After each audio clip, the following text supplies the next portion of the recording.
Assalamualaikum warahmatullahi wabarakatuh. Nama saya Muhammad Rizky Febriana, NPM 21122111088, Angkatan Ganjil 2021. Di sini saya akan mempresentasikan keempat elemen pada research background yang sudah saya buat pada tugas 2 sebelumnya, lalu literatur review dan juga tutorial cara menggunakan reference manager yaitu Mendeley Desktop. Yang pertama, saya akan mempresentasikan tentang keempat elemen terlebih dahulu. Dan sebelumnya, judul jurnalnya yaitu pengaruh kondisi air tanah terhadap stabilitas struktur tanah pada lereng curam. Baik, selanjutnya ada yang pertama ada problem statement. Indonesia memiliki curah hujan tinggi yang seringkali memicu peningkatan muka air tanah dan tekanan pori, sehingga memperlemah kekuatan geser tanah dan meningkatkan kerentanan terhadap longsor, terutama di lereng curam.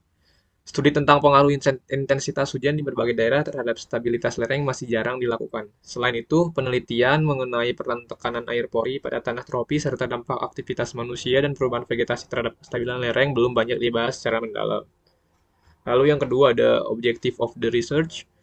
Penelitian ini bertujuan untuk menganalisis pengaruh kondisi air tanah terhadap kestabilan lereng curam di Indonesia, terutama dengan mempertimbangkan variasi curah hujan di berbagai wilayah. Selain itu, penelitian ini mengeksplorasi dampak perubahan muka air tanah terhadap tekanan pori dan kekuatan geser tanah, serta menilai kontribusi aktivitas manusia dan vegetasi terhadap risiko longsor. Hasil penelitian diharapkan dapat menghasilkan metode mitigasi yang lebih efektif untuk mencegah terjadinya longsor. Lalu yang ketiga ada literatur review and gap. Kajian sebelumnya menunjukkan bahwa tekanan air pori yang tinggi akibat curah hujan dapat mengurangi kekuatan geser tanah, menurunkan stabilitas lereng, dan meningkatkan risiko longsor. Tekanan ini juga dapat menyebabkan gaya angkat yang melemahkan kekuatan batuan pada lereng. Namun, penelitian yang mendalami pengaruh curah hujan yang berbeda-beda terhadap stabilitas lereng di Indonesia masih sangat terbatas. Selain itu, belum banyak penelitian yang mengeksplorasi dampak tekanan pori pada tanah tropis atau dampak aktivitas manusia dan vegetasi pada kestabilan lereng secara komprehensif. Lalu yang keempat ada significance of the research. Penelitian ini sangat untuk Penelitian ini sangat penting untuk meningkatkan pemahaman tentang faktor-faktor yang mempengaruhi kestabilan lereng di wilayah tropis seperti Indonesia. Hasil penelitian diharapkan dapat memberikan wawasan baru yang mendukung upaya pencegahan longsor melalui strategi mitigasi yang berbasis pada kondisi spesifik lingkungan setempat.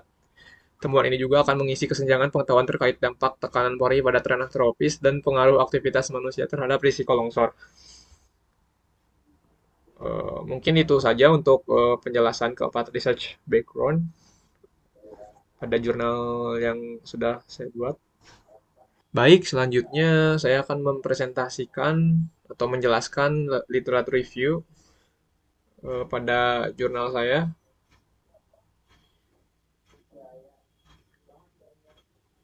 Longsoran atau longsor dan gerakan tanah adalah konsep yang sama. Ada kebutuhan menjelaskan keduanya sebelum dapat memberikan definisi longsoran. Gerakan tanah mencakup gerak rayapan, aliran, dan longsoran serta perpindahan massa tanah atau batu dari posisi semula. Zakaria 2009. Degradasi tanah yaitu penurunan sifat keteknikan tanah yang disebabkan oleh peningkatan curah hujan, pelapukan, dan aktivitas manusia dan menyebabkan gerakan tanah. Menurut Sugianti 2012. Oh ya, sebelumnya saya sudah melakukan parafrase terlebih dahulu sebelum mengutip atau mensitasi dari jurnal terkait. Baik, lanjut. Selanjutnya, longsor adalah kejadian alam di mana pergerakan tanah terjadi di lereng yang biasanya curam, lembab tinggi, lahan terbuka, dan material yang mudah lepas. Longsor ini dapat menyebabkan kerugian fisik dan harta benda bagi orang. Secara umum, dua komponen mempengaruhi longsor, komponen lereng luar dan internal. Menurut Zakaria dalam Yusripar et al. 2021. Tanah longsor di Indonesia biasanya terjadi selama musim penghujan. Pada musim penghujan, tanah biasanya penuh air, membuat lereng tidak stabil, meningkatkan kemungkinan kelongsoran, muka air tanah akan meningkat karena pembasahan atau peningkatan kadar air musim penghujan. Tetapi ketahanan tanah yang bersangkutan di sepanjang bidang gelincirnya akan menurun. Menurut Atika et al. 2017.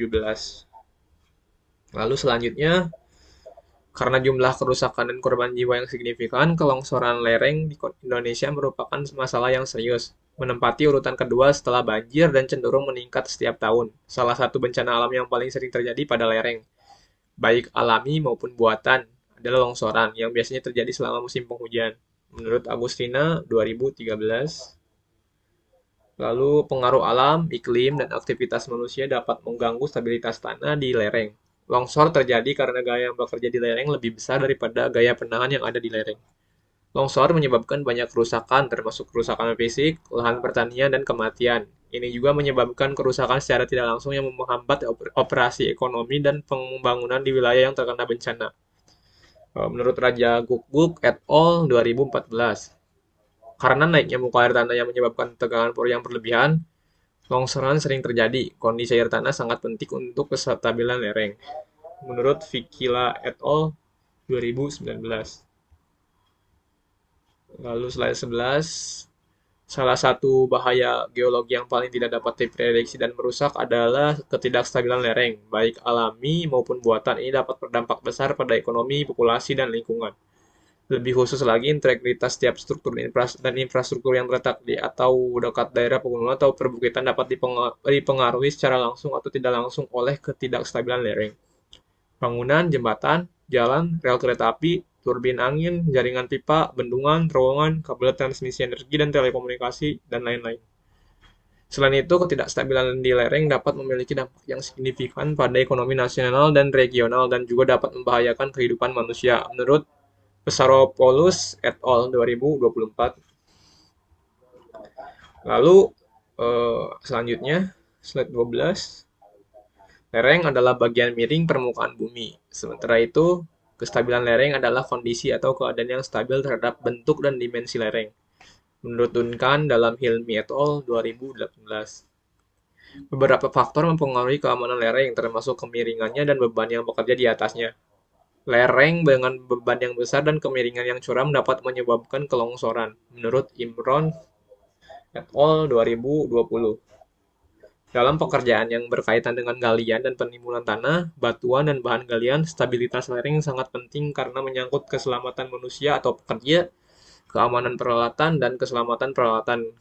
Keadaan ini terkait dengan terlibat dalam berbagai jenis pekerjaan, seperti pembuatan jalan, bendungan, penggalian kanal, penggalian untuk konstruksi, penambangan, dan sebagainya. Menurut Imron et al. 2020. Lalu slide 13. Stabilitas lereng merupakan hal penting dalam ilmu geoteknik, karena apabila stabilitas lereng terganggu, maka lereng rentan terhadap kelongsoran, menurut Sitorus dan Wulandari 2022. Beberapa faktor mempengaruhi stabilitas lereng, ini termasuk geometri lereng, sifat fisik dan mekanik batuan, struktur geologi, keberadaan air tanah, pelapukan, dan gaya luar. Karena tekanan air pori, pore water pressure, air tanah dapat menimbulkan gaya angkat atau uplift force dan mengurangi kekuatan massa buatan yang membentuk lereng. Keberadaan air, terutama air tanah, sangat mempengaruhi kekuatan lereng. Ini menempatkan keselamatan unit dan individu yang bekerja di area di bawah atau di kaki lereng dalam bahaya yang signifikan. Sama-sama kegiatan di bagian atas atau crest lereng meningkatkan risiko, menurut Friends and Nurfalak 2020. Lalu slide 14, geometri lereng, sifat fisik dan mekanik batuan, struktur geologi, dan keberadaan air adalah beberapa faktor yang mempengaruhi stabilitas lereng, tanah, pelapukan, dan desainnya. Karena tekanan air pori atau pore water pressure, air tanah dapat menimbulkan gaya angkat atau uplift force dan mengurangi kekuatan massa batuan yang membentuk lereng. Keberadaan air, terutama air tanah, sangat mempengaruhi kekuatan lereng. Ini menempatkan keselamatan unit dan individu yang bekerja di area bawah atau di kaki lereng dalam bahaya yang signifikan. Sama-sama kegiatan di bagian atas lereng atau crest juga mengalami risiko yang meningkat. Ini menurut Santo Friends et al. 2019. Sama seperti yang ini.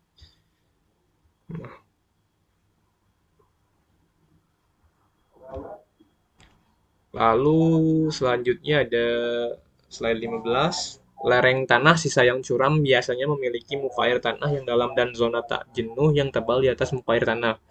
Geometri lereng, posisi muka air tanah, dan karakteristik lingkungan tertentu seperti efek vegetasi dan pelapukan mempengaruhi kegagalan lereng akibat curah hujan di wilayah tropis dan subtropis. Menurut Harjo et al. 2010, lapisan zona jenuh tertutup oleh air tanah yang dapat mempengaruhi kekuatan geser material, mengurangi kestabilan lereng, dan mengakibatkan longsor. Menurut Huthayan dan Tridus 2018. Sorry, Huthayan dan Tridus 2018. Lalu selanjutnya slide 16, sumber utama cadangan air tawar dalam Sumber utama cadangan air tawar dalam siklus hidrostatik adalah air tanah yang ditemukan dalam batuan yang berada di bawah permukaan tanah, mencakup air tanah yang ada, tersebar, dan bergerak sesuai dengan kondisi geologi suatu wilayah.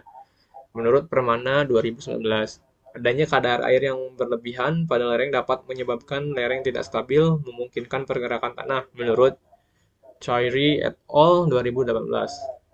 Tanah di wilayah tropis biasanya terdiri dari tanah sisa yang memiliki kekuatan air pori negatif di area di atas muka air tanah. Menurut Raharjo dalam Raharjo et al. 2007. Lalu selanjutnya slide 17.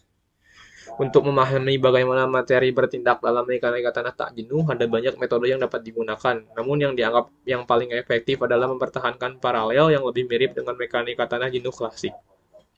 Fokusnya tidak hanya pada tanah bermasalah, itu lebih berfokus pada area rembesan, kekuatan geser, dan perubahan volume tanah dengan tekanan air pori negatif. Menurut Fredlund dan Raharjo 1993. Karakteristik permukaan tanah seperti tekstur tanah dan proses atmosfer seperti presipitasi biasanya menentukan pola kelembapan tanah. Menurut Dong dan Osner 2018.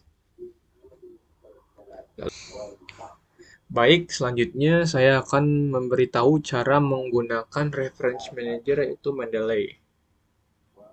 Yang pertama, pastikan sudah mempunyai Mendeley-nya dan sudah terinstall pada Microsoft Word-nya seperti ini. Jika sudah seperti ini, jika mengklik reference, loading sebentar.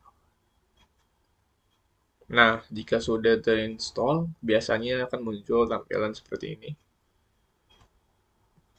Nah, caranya setelah mempunyai aplikasi Mendeley dan terinstall di Microsoft Word, selanjutnya kalian juga harus mempunyai jurnal yang ingin kalian kutip. Jika sudah, kita bisa langsung melakukan sitasi. Caranya adalah kita buka Mendeley.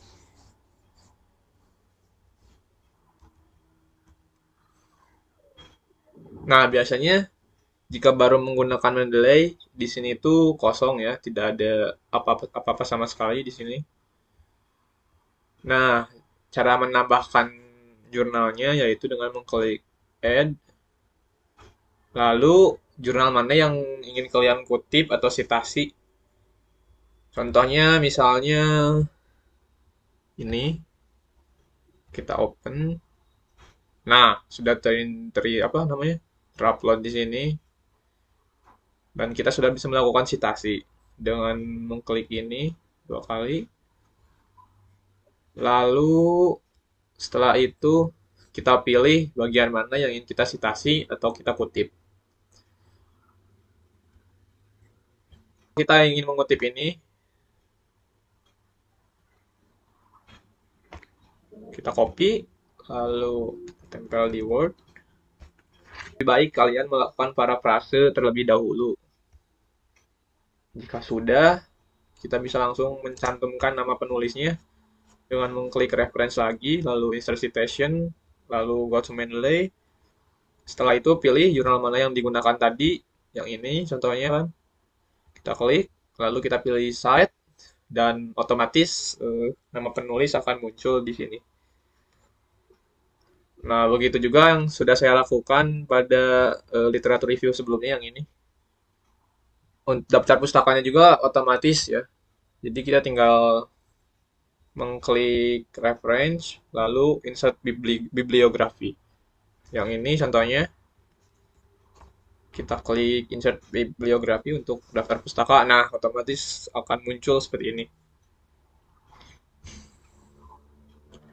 Ya, mungkin itu saja tutorial cara menggunakan Mendeley dari saya dan juga presentasi yang sebelumnya terkait literatur review dan juga menjelaskan keempat elemen. Mohon maaf bila banyak kekurangan. Wassalamualaikum warahmatullahi wabarakatuh.